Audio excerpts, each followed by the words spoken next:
Hey there everyone, this is Samuel Johnson and welcome back to the MCU Perspectives What If Edition. And today we're going to be discussing episode 13 of Marvel's What If. What if Iron Man crashed into the Grandmaster? Well, as I stated last week, today's episode is kinda sorta a season 1 episode. How so? Well, remember the season 1 finale with the Guardians of the Multiverse versus Infinite Ultron? How the team was kind of made up of representatives from different episodes from every episode of season 1? Well, there was one member of that team who we didn't really learn her story, and that was, well, Gladiator Gamora, a version of Gamora who was traveling the galaxy with Iron Man to gather the Infinity Stones so they could eventually destroy them.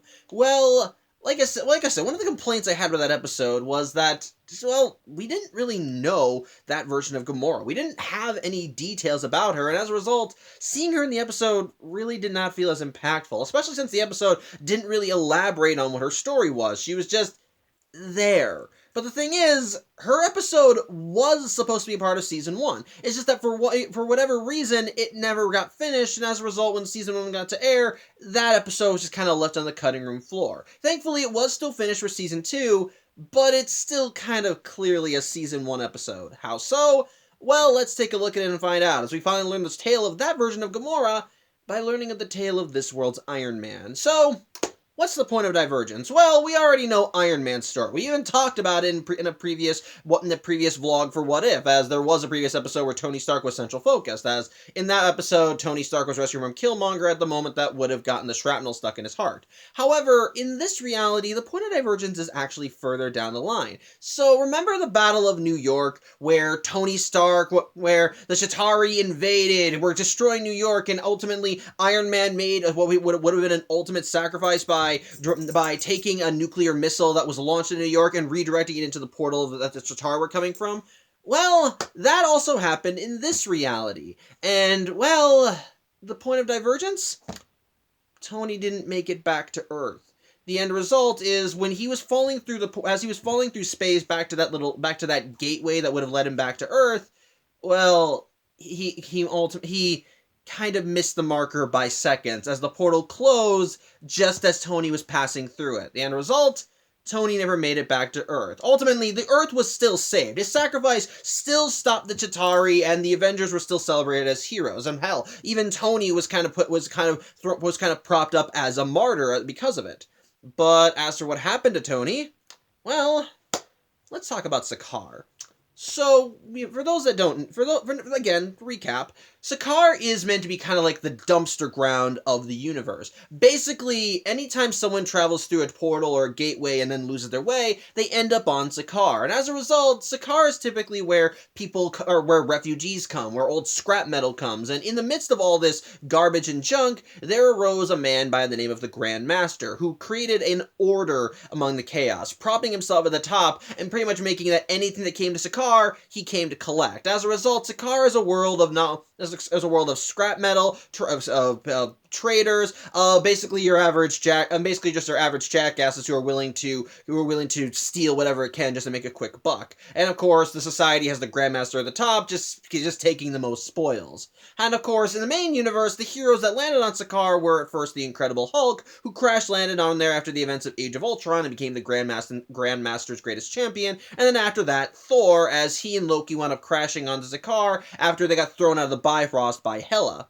Well, in this reality, the first Avenger that made it to Sakaar is Iron Man, as when the portal closed them inside it, he got tossed around the celestial gateways until he quite literally crashed into the Grandmaster's throne room. I'm not kidding. He flew right through the window and landed right in front of him. And when the Grandmaster sees him, he's like, "Oh, who's this? I want to know who he is." At which point, Tony, when he realizes what the hell's going on, is like, "Wait, where am I? Who are you? What's going on? What's happening?" And then sadly, because of him flying out into space and being thrown through, being thrown through a time-space gateway, his armor's kind of dented up and even starts a little fire, which causes them to douse him with a crap ton of foam.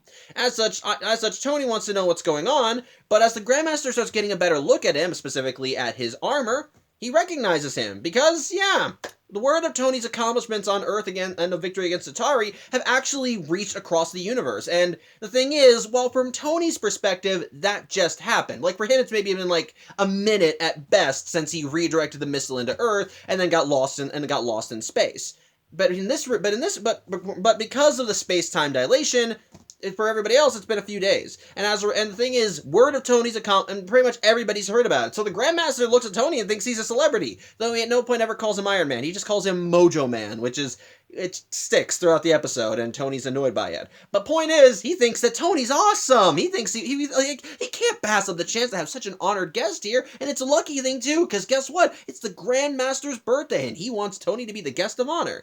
Tony does not want that. In fact, once he learns that his sacrifice did actually result in a victory on Earth, he just wants to get the hell off Sakaar and go home. So he just wants to take the nearest ship and get there. But the Grandmaster insists that Tony stay, as his right-hand woman, who I finally remember her name because they said it enough times in this episode. Her name is Topaz. Tells Tony that he can't leave, especially when she pulls out the melting stick, as they call it, which she demonstrates on a statue. So Tony says, "Will there be drinks?"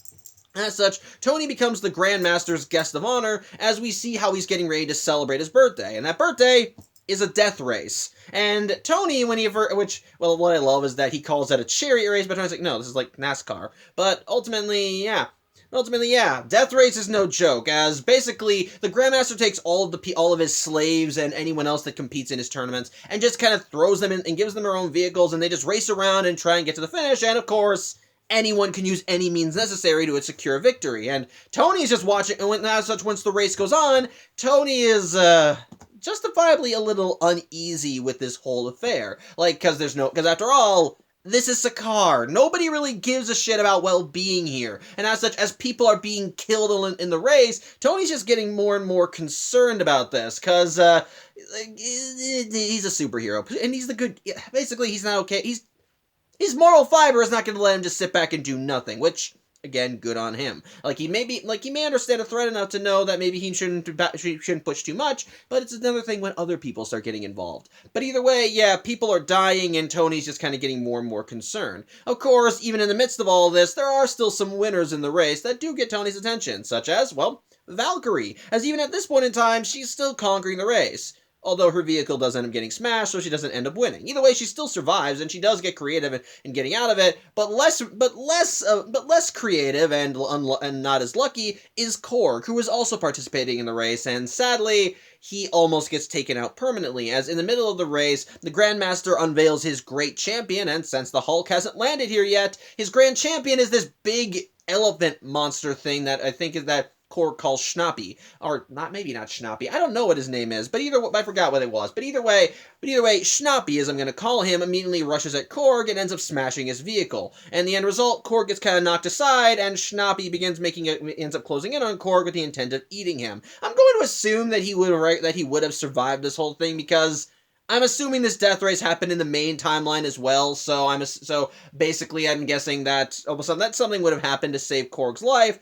But Tony is kind of looking at all this and thinking, no, I've seen all I need to see, and so he decides he has to do something as he pulls out his little bracelet and summons his armor, or at least a good chunk of it. Which what I love is that the Grandmaster sees this and he just gets excited about it. But yeah, as a result, Tony flies out of the Grandmaster's private booth and tries to defend Korg, as he gets his repulsor rays ready with the intent of blasting Schnappy. But his armor is too damaged. He can't even muster that up. So it looks like he and Korg are dead until they get some unexpected help, as a laser blast comes out of nowhere and destroys Schnappy. And as Tony and Korg are wondering who the hell did that, they turn around and they see their savior walking in on them. And that person is Gamora. And she is here for Tony. Why? Because, like I said, word of Tony's victory on Earth has spread across the galaxy. So, what do you think Thanos would do if he learned that the guy who killed his Chitauri army was suddenly on Sakaar? Yeah, he'd send his greatest warrior, and that greatest warrior is Gamora, and she makes it clear that she wants Tony's head on a pike as she immediately tries to kill him. Tony, of course, is able to use whatever limited technology and capabilities he has to try and knock Gamora off her game, but she still is very much well, she's still smart, and she's still very athletic. She's still very capable, and so she just kind of dodged around attacks and even managed to get up close with a sword ready to kill him. Until both she and Tony are hit with a pair of the Grandmaster's shot collars, which incapacitate them. As the Grandmaster is not too happy that Tony kind of ruined his birthday, though he is okay with the spectacle. As such, he decides to make Tony another one of his prisoners. As he takes Tony, Korg, and Gamora back to get locked in a cell. Which, what I kind of find amusing, the cell is intentionally meant to be like it's like a love-in suite, which even Tony, when Tony and Gamora go there, they're like, whoa, we do not want this, and basically Topaz just mocks him, saying, we felt a spark between you two. It's funny, and for whatever reason, Korg is there, which even Tony's like, why is he here? As such, sorry, let me adjust this. As such, Tony quickly starts realizing that, okay, this whole affair is stupid and these people are nuts. I need to get out of here. As such, well, he actually easily gets through the Grandmaster's, well, technology. As first he uses the arc reactor in his chest to short out the collar and he even uses his bracelet to hack right into the security system, opening up the door so that Tony and Korg can make a run for it, though he closed it in Gamora's face because, well, she still wants to kill him. As such, Tony and Korg make a run for it and manage to get to with a space dock, but which Korg just easily rams through all of the guards there, which Tony calls him out on because he wanted to do a Q, but before they can easily take a ship, Gamora follows after them, because guess what? It turns out the glass wasn't so strong that you couldn't smash through it for the cell, so she still is chasing after Tony, and now she's got a blaster. As such, she continues trying to blast them, and Tony's able to outmaneuver it enough and she manages to open a hole in the place. As such, she ends up getting knocked aside, but Tony, quick thinking, managed to go to one of the unconscious guards and grabs his controller for the collars, which does end up shocking and incapacitating Gamora. As such, Korg ends up getting into a ship and tells Tony to follow him, but Tony wants to know why the hell Gamora is after him, well, earlier on, when they were trapped in the cell, she mentioned that she was Gamora, daughter of Thanos. And, of course, at this point, Tony has no idea who Thanos is, but when Gamora elaborates that it was Thanos who sent the Chitauri army and bankrolled Loki's whole invasion plan, Tony is kind of angry. He's very much pissed. And while Gamora continues keeps trying to be all intimidating and tells Tony, savor your victory now for it will not last, Tony is rightly pissed because the victory was not just, oh, we went in and saved the day. No, people died. People got hurt. Someone Tony cared about was killed in the case of Phil Coulson. Pretty much Tony is not happy with any of this, and he's ready to take his anger out on Gamora, because he even starts throwing in her face, do you know what it was like to sit back and watch as everything you know and love is destroyed, people watching innocent lives die, to see your whole world just come crashing down. And he gets so angry that he takes the controller and wants to kind of just shock Gamora to death. But it's at that point when the Grandmaster throws out that big hologram thing and tells everyone that he wants them to look out for Tony, and says he's a bad man, a very bad man. He's not the hero we thought he was, which is very on the nose in my opinion. And Tony hears all that and he just doesn't do it, as he decides, you know what, I'm not. It's like, I'll tell you, want to know something? I'm not only going to make it back to Earth, but I'm gonna save this place, and then I'm coming after your dad, just to pour salt in the wound. As such, Tony and Korg managed to get away, though Gamora's not able to follow because Topaz and her crew follow after, and Topaz has her own has her own controller, and she manages to shock Gamora and knock her out. Though, unfortunately, that doesn't last, because when they come to collect her, when they come to collect her again so she can see the Grandmaster, Gamora easily manages to get the control out of her hands and pretty much take out all of her crew, and even grabs the melting stick. But we'll get back to that later. In the meantime, if Tony wants to liberate Sakaar, well, he's gonna need some help. And the thing is, if Tony wants to take on the Grandmaster, well, he thinks he needs a driver, and, well, he noticed Valkyrie's moves in the arena, so he decides to go and talk to her. As such, she and Korg manage to find her in a bar, and, well, at first she laughs in Tony's face about the idea of taking on the Grandmaster. Once she realizes Tony is serious, she tries scoffing him off, but Tony's able to kind of get through to her, as he realizes that there's clearly something in her past that she's trying to run from by drinking herself into a stupor, and whatever it is, And whatever it is, through it all, Tony can tell that Valkyrie aspires for greater things, that she wants to be at the top, and Tony says that he can help her do it, but only if they take down the Grandmaster. As such, Valkyrie does kind of bravely thinks it over, where she says, you know what, fuck it, we'll do it. And so after she and Tony share a drink, with Tony nearly passing out just from a shot of whatever she was drinking, the trio of warriors go off to try and get Tony suited up as they go out to the scrapyards of Sakaar, and yeah, we actually get a pretty nice sequence of Tony using any scraps he can find, and he makes himself a new set of Iron Man armor, one that looks a lot bulkier and stronger, and more resembles the Hulkbuster armor. I dig it, it's cool. But it's at this point when Gamora confronts the Grandmaster and lets him know, hey, I'm the daughter of Thanos, do you back off? And she basically just wants to know where Tony is.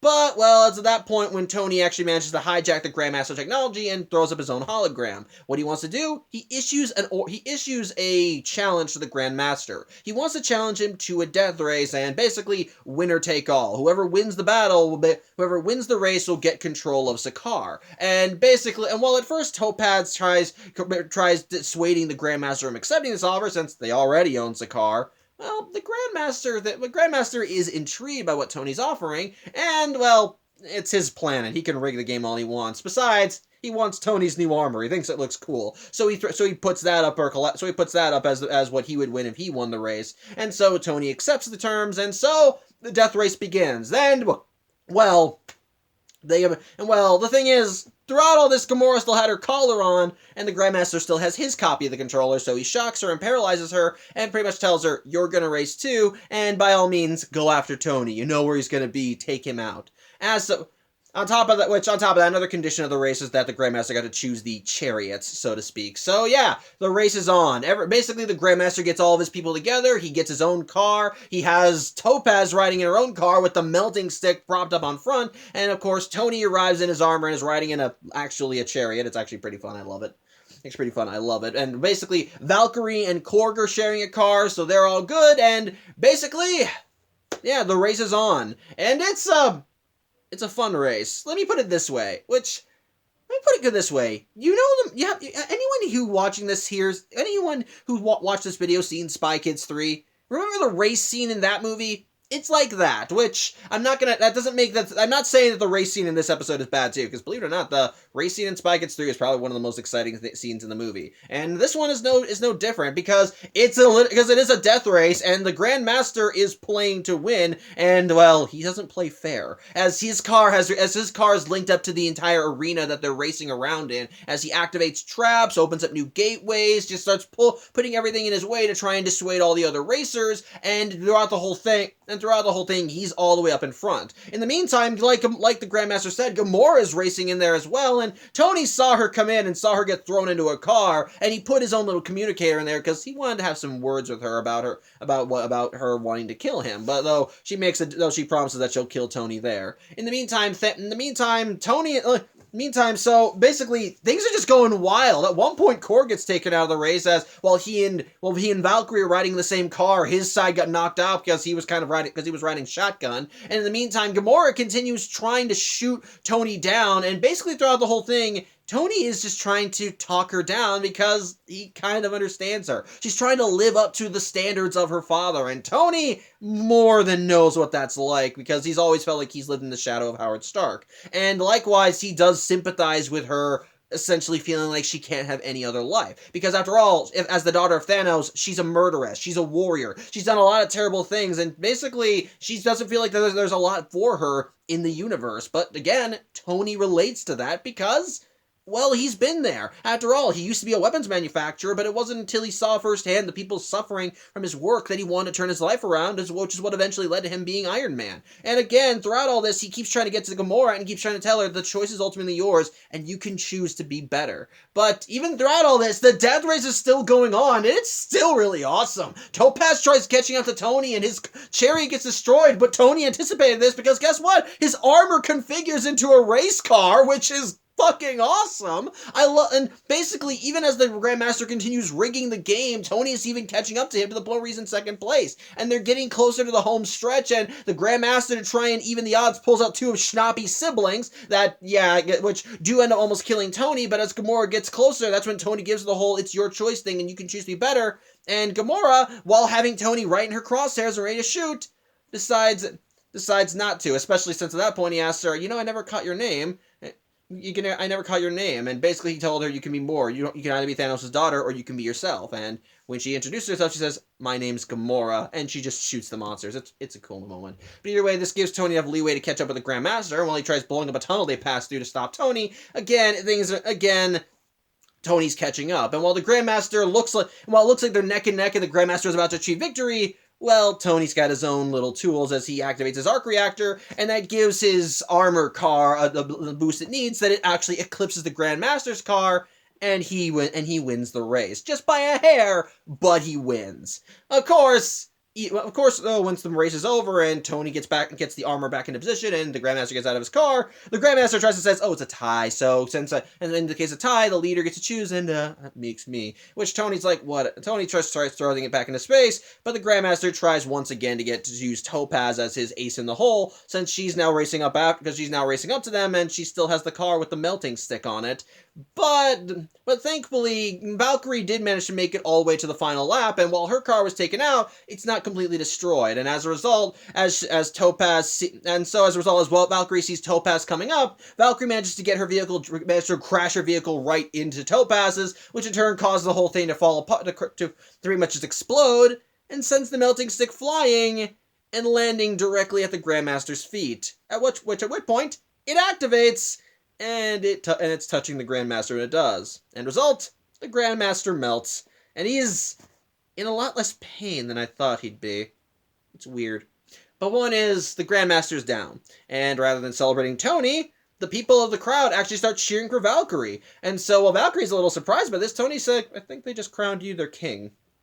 And as such, Valkyrie just kind of takes it all in, because this is kind of what she wanted, and to kind of add a little cherry on top, Korg managed to catch up with everyone, and she decides to make Korg her second in command, much like what Topaz was with the Grandmaster. So, yeah, at the end of the day, Sakaar is liberated. Valkyrie is made the new ruler, and basically she, Tony, and Korg share a drink, though Tony still can't drink it because it's not his personal taste. As such, Valkyrie asks Tony if he'd be willing to stay, but again, Tony wants to leave. He wants to get home to Pepper, and he does want to get back to his home. So, as such, he manages to get his own ship, and he does plan to leave. But as he's leaving Sakaar, it turns out his ship has a passenger, and as Gamora comes out of the shadows and tells Tony she can't go back to her father without him. And well, the last shot in the episode is Gamora bringing Tony right to Thanos' throne. At which point Thanos congratulates Gamora because he was so sure she could get it. And while Tony just kind of rolls his eyes, well, it turns out it was a trick. As the episode actually ends, as Gamora frees Tony of his binds, jumps at Thanos, and Tony throws her the melting stick, which before Thanos can even react, Gamora takes, and she touches him with it. So yeah, that's where the episode ends. Although there's another kind of after credit scene where we see that the Grandmaster is still alive despite being melted, and is asking Topaz to get a mop or a sponge or whatever to clean him up, which is. I suspect it was improvised by Jeff Goldblum and they just animated it, but whatever. I didn't make the episode. So, yeah, this was the lost episode of season 1, the one that would have made it in there but then got pushed aside in favor of other episodes. And is it good? It's all right.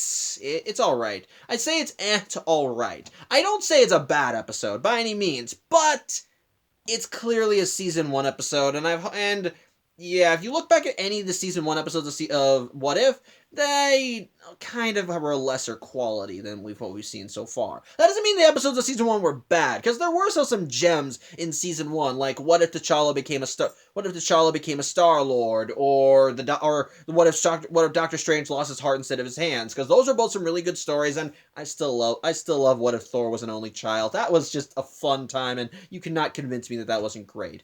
but there were still other episodes that did feel like they were that they didn't have the same amount of pace. That doesn't mean that that doesn't mean that that some episodes that doesn't mean that the episodes besides the three I mentioned were bad by any means. It just means that some didn't exactly meet that same standard, and sadly I think this episode is one of them. With that said though, it's not bad either.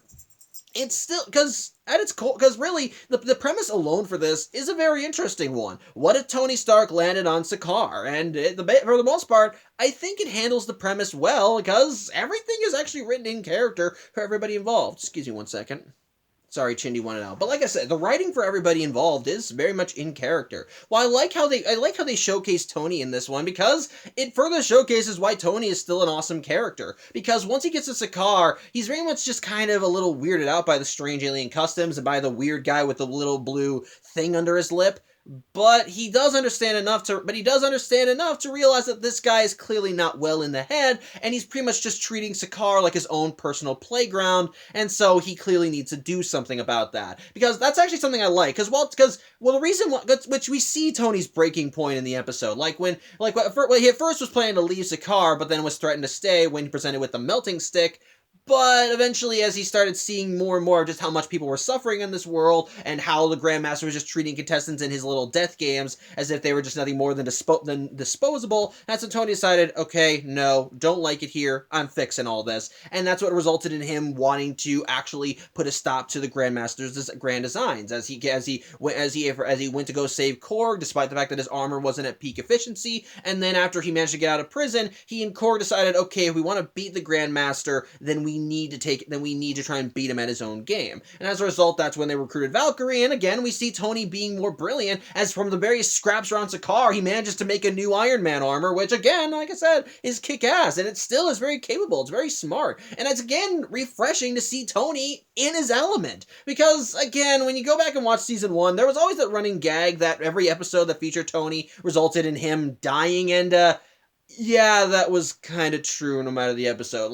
In What If the World Lost Its Mightiest Heroes, he was the first Avenger to bite it. Then you had the What If Zombies episode where he was zombified and then was shredded. And then you got What If Killmonger rescued Tony Stark, where Killmonger impaled him with a spear. Even What If Ultron won, he died in the prologue for that episode. My point is, Tony was not treated well in season 1. So to have an episode that actually shows Tony in his element. Sorry, Chinny came in.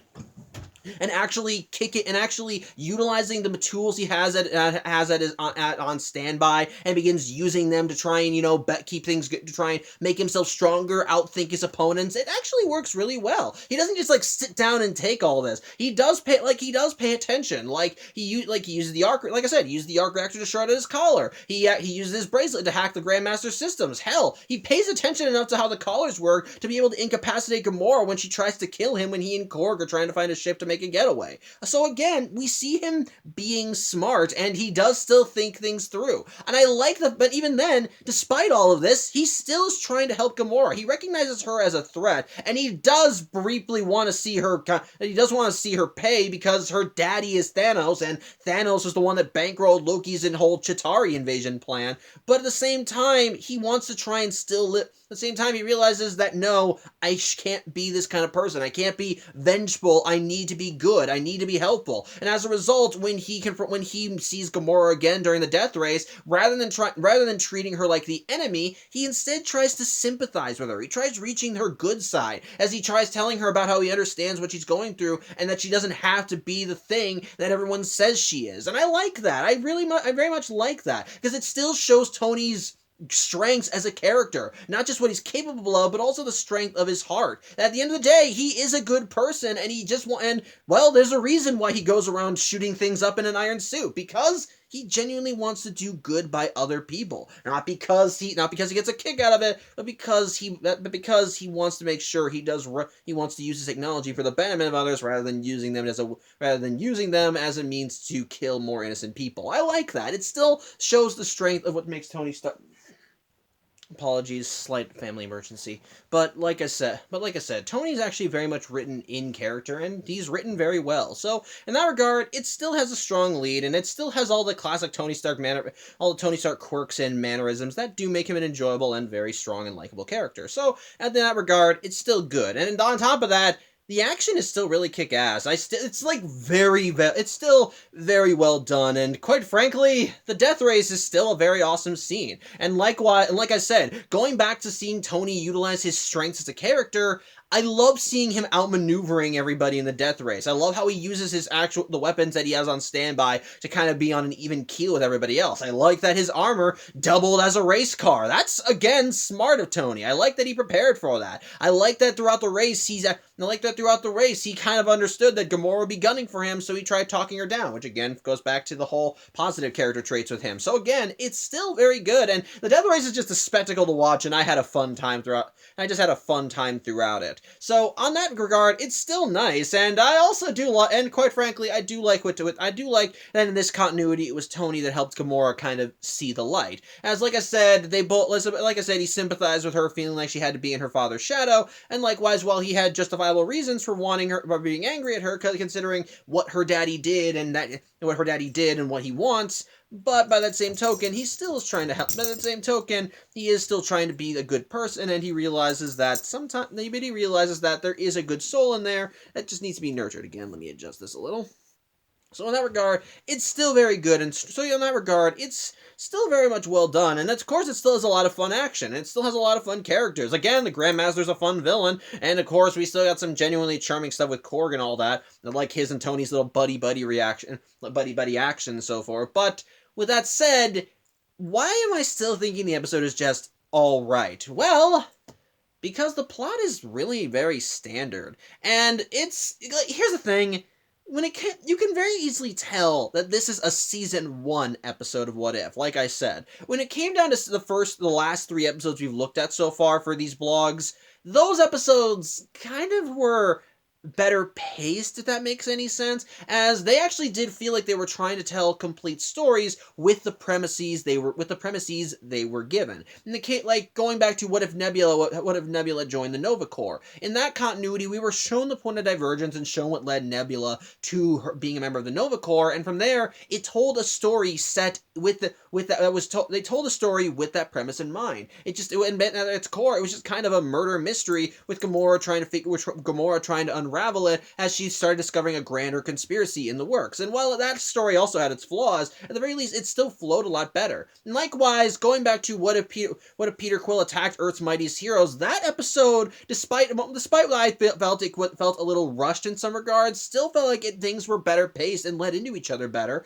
because because you saw the inciting incident of Peter Quill, and then bit by bit you saw this world's Avengers forming, as we saw the heroes meeting up, we saw them recognizing the threat, we saw them trying to coordinate with one another, we saw them growing stronger together, and that journey alone made it worth watching because we liked seeing them develop.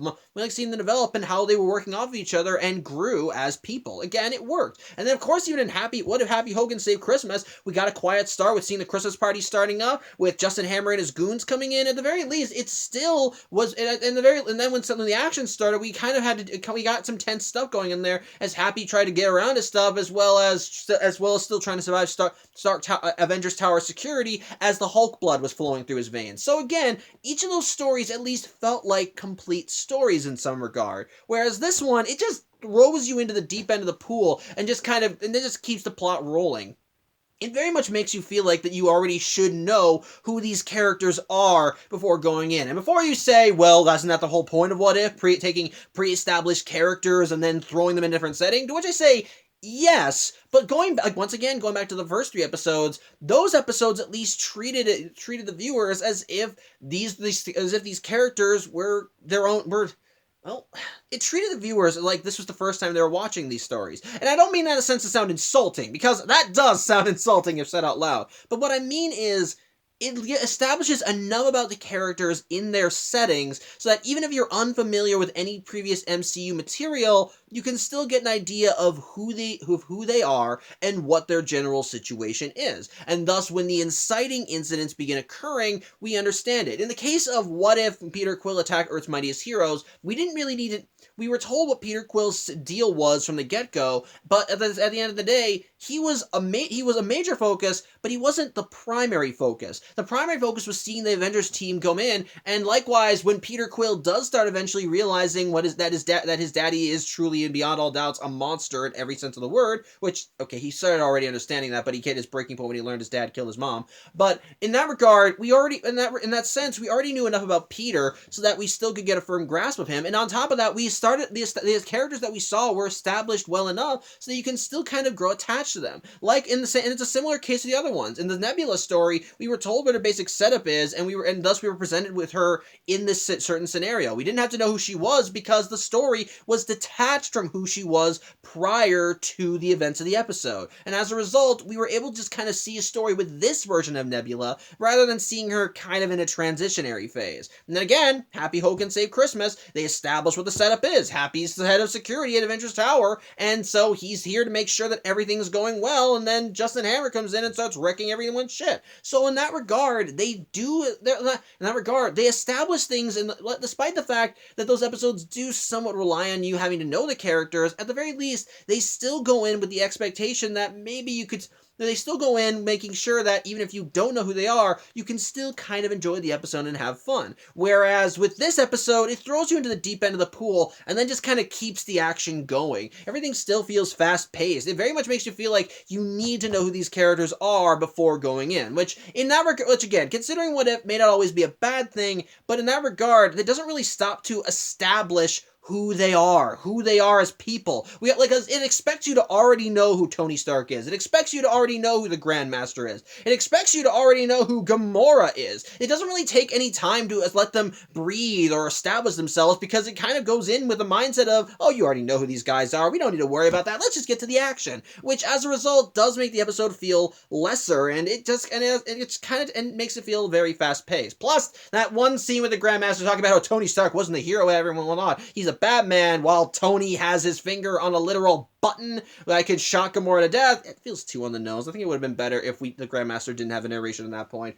But on top of that, what makes the episode also falter, in my opinion, is also the plot. While it is still an action-packed plot and does actually pretty well, it's a pretty standard one. It's nothing too twisty, nothing too fantastic. We can already kind of expect where the story's going to go. Tony is put on Sakaar. He sees the Grandmaster's shit, decides, I don't want to deal with this shit, fights back, and wins. It's nothing that you haven't really seen before, and there's no really big, grand twist involved. And before you start talking about, well, isn't that like what all the other stories are? I say yes, but those at least had a lot more tension to them, and still kind of kept you on edge, because, well, things did kind of go wrong in those stories. In the Nebula story, you understood, in the Nebula story, we were given a good twist at the end when Nebula, it turns out, sabotaged the shield code so they would close on Ronan's ship. So that was actually a good twist. So even if you saw where things were going, you could still kind of get everything going you could still kind of understand everything. In the Peter Quill episode, we were given more twists as